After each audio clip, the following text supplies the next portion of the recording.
This was Secretary Javier Becerra's first stop in California since his boss, President Joe Biden, bowed out of the election. Becerra was trying to be very careful when talking about his political future because he was here in his official government capacity. I'm here as the Secretary of Health and Human Services. I am fortunate that the President gave me this opportunity. I'm going to do that as long as the President gives me that chance.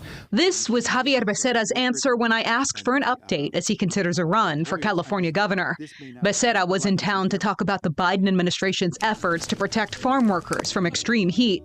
Becerra, a Democrat, praised Vice President Kamala Harris and Minnesota Governor Tim Walz were now at the top of the Democratic presidential ticket.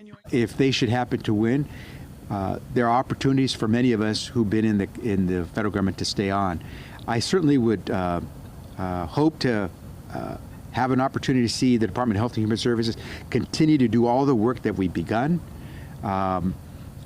What that signals for me, probably after November, November 5th, 6th, I can let you know. So I really can't go there because I serve as Secretary.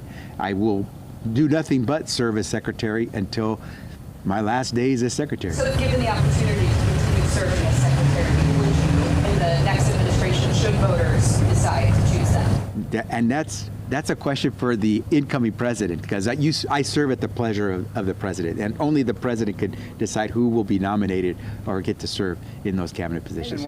If Becerra decides to run for California governor, he would join an already wide field of candidates that have already spent the last several months fundraising. Reporting in Clarksburg, Ashley Zavala, KCRA 3 News. Yeah, we can show you that group of candidates that Ashley was talking about here. Lieutenant Governor Eleni Kounalakis, former State Controller Betty Yee, also former Senate Pro Tem Tony Atkins, and Superintendent of Public Instruction Tony Thurmond, as well as Los Angeles former Mayor Antonio Villaraigosa.